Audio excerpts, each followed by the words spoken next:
No matter what kind of project you have around the shop, if you're looking for some tips and some help, it's time for Sam's Garage, presented by ARP, with Master Mechanic Sam the Molo.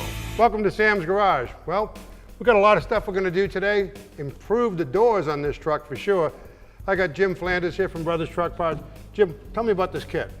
Well, Brothers came up with this kit about 15 years ago, and it basically is a way to get rid of the wind noise and the water leakage and everything else that you get with these old vent windows. Sure. Now, a lot of people want to restore the vent window, but it's really a lot of work, and it doesn't really get you anything better than what it originally came with. So, listen to that. Oh.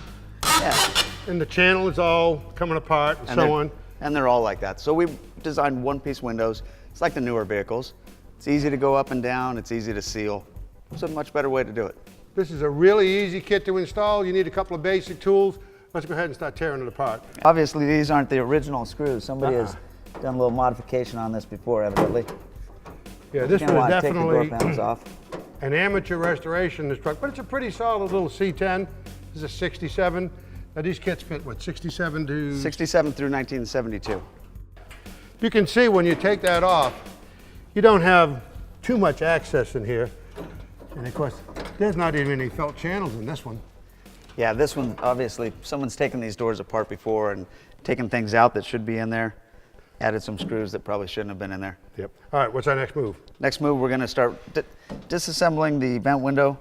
We'll remove that. We'll get the side window out. I'll get out of your way. You get in here. Absolutely. I love learning and watching. And your vent window is gonna be connected by these 3 screws here. Okay. And these are painted in there, so a little bit of work to get them out. There we go. And if you've had a repaint like this truck's had, and the Phillips screws, the heads are all full of paint, take a little pick, dig it out. You take your screwdriver in, sometimes a shot with a hammer to seat it, so you don't twist out the Phillips screws. If you twist them out, you know, you're done. Yeah, you're gonna end up drilling them out. Yeah. Now, besides the 3 screws that hold this in, the bottom of this channel bolted someplace? There's one more bolt. If you follow this vent window down, you'll see it's right here. Okay. That's the one holding the bottom bracket. Is that a Phillips also? That's that moves. Phillips. Sometimes they don't come out. If you're ever changing the window regulators or the door control, those screws will be rusted in. You know, the truck's almost 50 years old.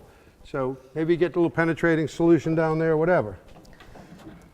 That's pretty good. You need this window down to do that though, right? Yeah, it looks like it's all the way down, but let's just make sure. Here you go. You want a little bit more? Here we go. Now this sometimes gets a little tricky because you gotta work it out of here. There we go. Now we're still. There you go. Now we gotta bring it out like this because it's gotta turn sideways. Right. To get the bracket out.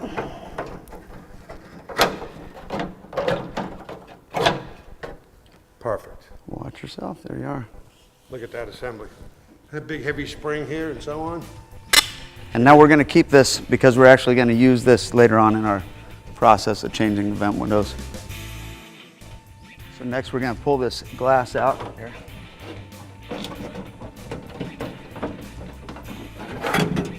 Here we go. And you can see how old and rusted, no felt, nothing in the channel.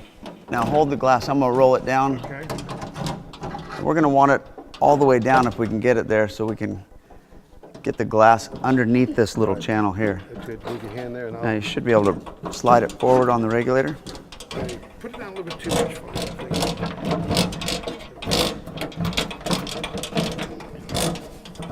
There we go. There you go. And now it pops out. You can actually see it in the regulator. It just popped out. And then as you slide it, it should come out of the front roller on the regulator as well. I think it'll be the regulator.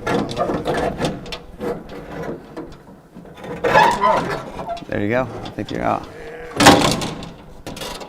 There's our old glass. You can see here's our old glass, and on the channel, you can see we've got these little slots right here. That's where the rollers can pop out. When you want to save this old glass, if it's good, somebody could use it. Yeah, and we're definitely going to save the bottom section because we'll be using that later also to hold our new glass in place. Okay, besides popping this off of here, which is always a fun. We're also going to modify this bottom edge. We're going to cut this and actually widen the bottom of it.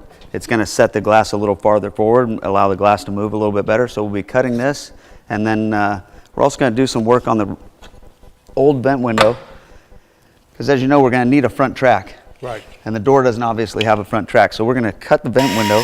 We're going to get rid of these rivets here so that we can disassemble the vent window. And then we're going to cut this to a 27.5-inch length, and we'll actually reuse this as our front channel.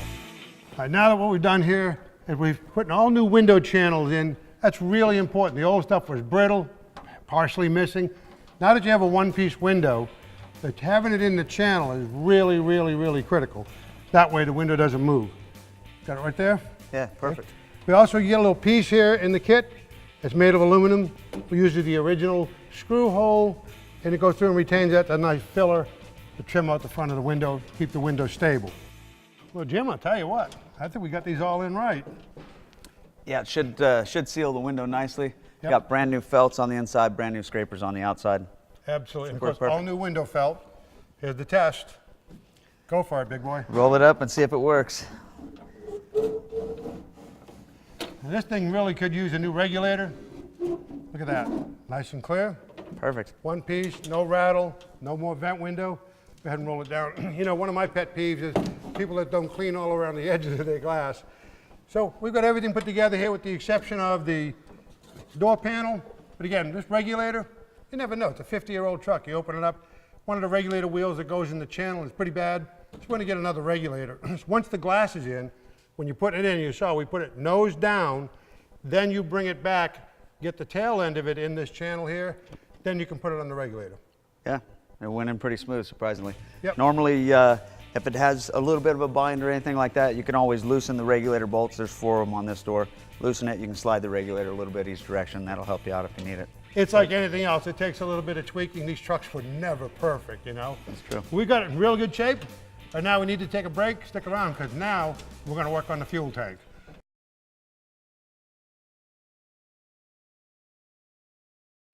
Sam's Garage, presented by ARP, is brought to you by 3M.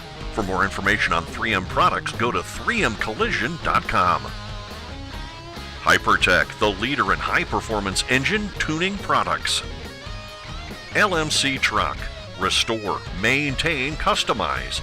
Parts and accessories for Chevy, GMC, Ford, and Dodge trucks and SUVs. By ARP, the world leader in fastener technology. As you can see, we've done a lot of progress on this truck. We've already gone ahead and done a short bed conversion on it. We've got a one-piece window conversion on it. The last thing we're going to do today is going to be to remove the fuel tank from inside the cab. And we do that for a few reasons, right? Yeah, the main reason is going to be to get that smell of gas out of the cab. I mean, every time you fill it up, it smells like gas in the cab. Right. It also makes the truck a lot safer. You don't want to be sitting on your gas tank. Yep. And also, you got more capacity fuel tank in the rear, which will be good for a future fuel injection conversion if you're going to do an engine swap. And you'll be able to put a nice speaker box in here, put about 4 12s, maybe a couple 15s, and put some music in the truck. Great So idea. I've already removed my bolts on my side. You go ahead and remove yours, and we'll go ahead and remove the seat.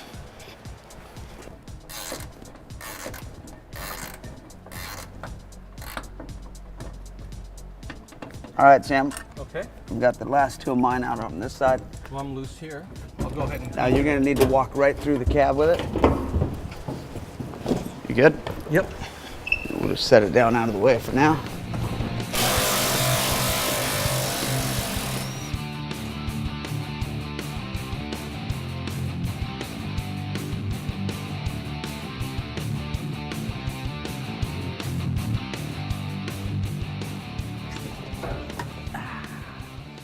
Just like that. And you can see the size of that tank. That's a lot of room behind the seat we just gained. Now, as you can see, we've got our seat belts put back in.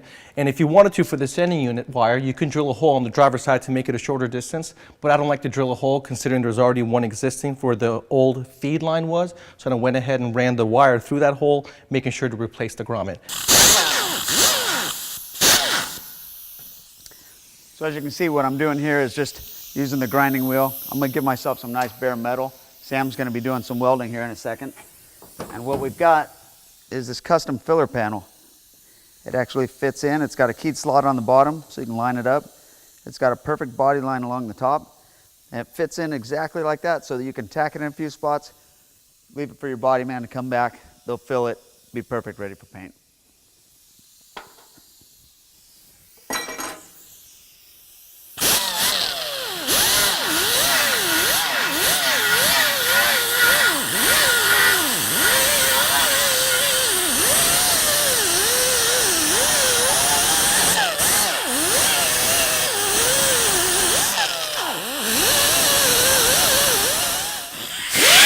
You're doing looking pretty good there. Don't take off too much. You just need a little bit right here. Just take it a little bit off right there.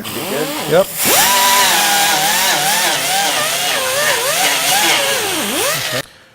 Okay, so that looks pretty good. And now what I need is a good spot for my ground for my welder. And if right inside the cab, there is no paint, then I can put my ground right there and not have to scrape any more paint off.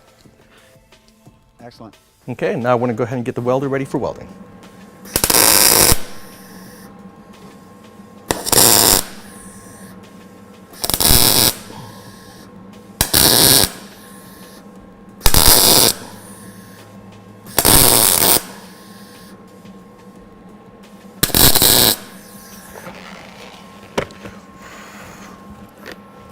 Now the body guy can finish welding this in, put a little filler on it, and finish it up when he paints the truck.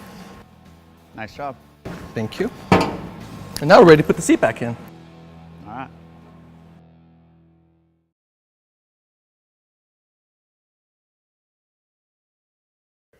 Okay, so now what we're going to do is we're going to go ahead and get ready to install the fuel tank in the rear. But first we need to get rid of this cross member that's totally in our way, right? Absolutely. And luckily it's not a structural cross member. It was used originally for the spare tire carrier.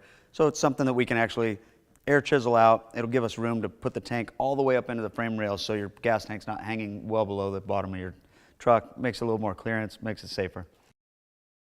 So now that we're nice and square, what we're going to do is take our mounting bracket and we're going to place it on the flange on the bottom side of the tank, and we're going to clamp it in place with our clamp. And make sure you put that the bracket square in the middle of your tank away from the body. Clamp it in place. Then what we're going to do is we're going to mark our 3 holes on each side, and we're going to drill through the tank and the frame, making sure everything is lined up. We're going to need to drill the tank and the frame at the same time so we get everything lined up perfectly. But we don't want to drill right through these brackets because otherwise we're going to mess up the threads that are in these screws. So what I'm going to do is carefully take this off while we leave Sam's side on so it doesn't let the tank go too far. We'll take the bracket out so you don't mess up the threads. Put the clamp back on.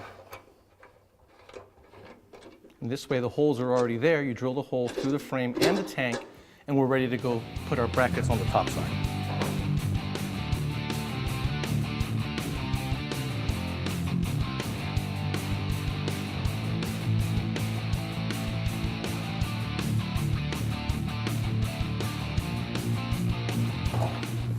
And as you notice while we're doing this, the tank, if you're looking from there, the tank actually looks like it's crooked. And you don't want to make that mistake when you're putting the tank in, because this cross member back here is actually square with frame rails. However, this one is actually farther forward on the driver's side than it is on the passenger side. So it gives you the illusion that it's not square here, but it's actually square in the frame rails. All right, now as you can see, we've got the tank already bolted in place, ready to go. We're going to put our fittings in next, but before we do, we're going to go ahead and put our universal sending unit in.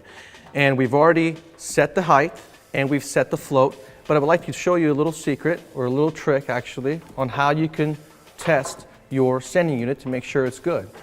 With an ohm meter, you take your positive and you put it on the connector that goes to the computer or the gauge, and then you put the body, put the ground on the body of the sending unit, and as you can see, we have 91. This is the standard universal, this is the standard GM 0 to 90, and you see we have, there we go, Jim, you're doing a good job. We have 90 and we sweep it, we got a nice clean sweep all the way down to 0. Now if you see that there is a dead spot in your sending unit, then you know you have a bad sending unit.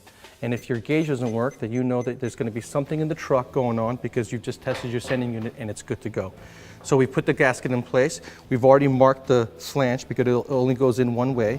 Now these are stainless steel bolts going inside aluminum. You want to make sure you don't gall the threads. You want to add an anti-seize compound on each thread. take your screwdriver and very carefully start your bolts.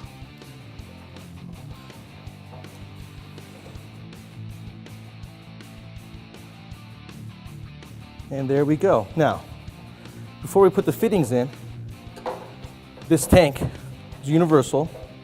So with the universal opening, so we don't know what size fitting you may use. So you guys have to put your own fittings in.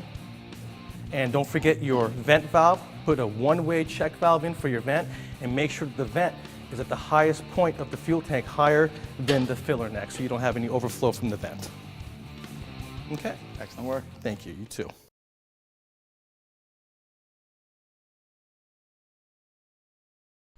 Sam's Garage, presented by ARP, is brought to you by Advertising Edge, the official uniform of the NHRA. By HE&M Saw, the saw that cuts straight. By HEDMAN Performance Group, HEDMAN Headers, Transdap, and Hamburgers Performance, quality automotive products since 1954.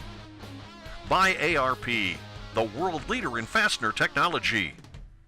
All right, you're putting your race car together or your hot rod together. You want to use hardware that's going to keep it together and not going to fail. Everybody knows ARP. They're the world leader in fastener technology, but they're well known for their main studs, cylinder head studs, and head bolts, but they make a lot of other things too. Like, for example, your harmonic balancer on the end of the crankshaft. You don't want to lose it at high RPM shifts. ARP's got you covered with some really great. This is for a small block Chevy. This monster here is for a Chrysler product. They got current stuff too. This is for a 5-liter Ford Coyote motor. Now this particular bolt and washer I bought from my 5-liter Ford. That holds the cam wheel on the end of the camshaft. Those parts are obsolete from Ford. ARP also has some engine accessory fastener kits. You can get them in black oxide, polished stainless. These things are really tough. You want to keep your valve train right. Here you got the Permalock rocker arm nuts. Does a great job. They've got stainless steel fasteners for accessories. They got studs. They make wheel studs. These are for a disc brake Ford. You're not going to break those. They're real tough. And when it comes to braking stuff, the factory cheap oil pump drive shafts are really poor. ARP's got you covered for big block, small block, or Ford products. When it comes to making things last, put them together once, put them together right, get yourself some ARP. Okay, what I'm doing here is I'm hooking up our oil pressure line. That's where the sending unit normally goes. And that'll feed our mechanical oil pressure gauge on the Easy Run engine test stand. Now what I did was I oiled the engine up. This is an air over hydraulic engine oiler. You fill it with oil through the top. I put in the right amount. Okay, then you cap it up, pressurize it. Then you take this little hose, and it's got a fitting that adapts into the 1/8 pipe thread, which you find in most sending units. Tighten it up. Got about 100 PSI of air pressure. Have your valve covers off when you do this, by the way. You open the valve, and this pressurizes the engine. The oil goes through all the galleries, right through, comes up the push rod tube to the rocker arms. When you see that, you know this engine's wet, and you're not going to have a dry start. It's a great way to go. It's a great way to fill the engine oil. Okay, and I've got comp break-in oil in this, by the way. Coolant level's full. This is our screen for our HYPERTECH electronic fuel injection. I've already programmed it. It's real simple. Pushing this little cursor here and touching the screen. Told it how many cubic inches it is, which is 306 on this. 8 cylinders, target air-fuel ratio, target idle speed, all of that stuff. You can change the program at any time. It's got all kinds of neat stuff. So make sure this is out of the way. I checked all these fittings. So first thing I'm going to do, I've got to hook up our coil power. This is an HEI distributor. I've got a little wire coming out of the battery terminal on the top of the coil. That goes in there. Make sure these are out of the way. Now, when I turn the master power switch on, the computer from HYPERTECH is going to run the fuel pump, cycle it, and give a little prime squirt on the injectors, and you can hear it.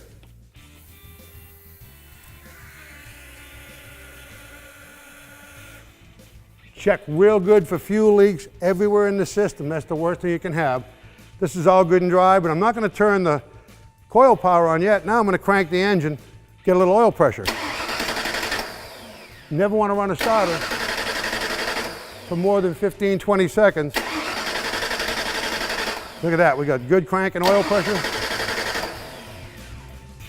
Here we are, turn on, this is for the electric water pump. This is our coil power, the electric cool fan. Let's see if this thing will light off. I got a nice throttle control. Here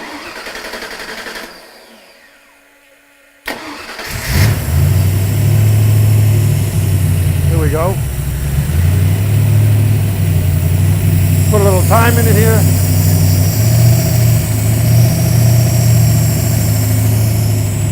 With great oil pressure. Now I'll turn on my cool fan. Now as it warms up, the temperature sensor on the HYPERTECH fuel injection, the map sensor, this tack signal, it all starts to feed information, and it starts with its data acquisition, it starts to learn. And let's see what we got here. And then we have all of our data live there as we're doing it. We'll build a little temperature. I see nothing leaking, it's good and dry.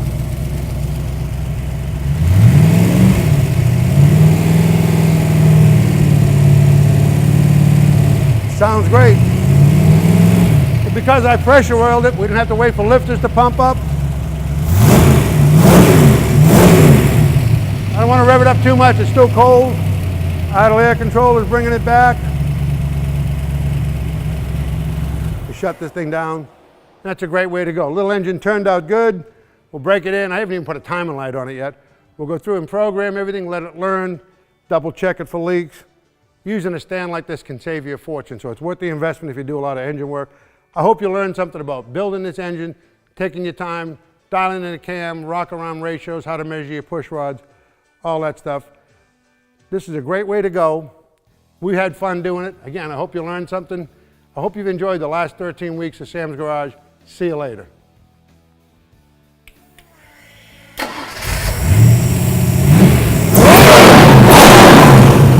Oh, I blew the mufflers off. Oh.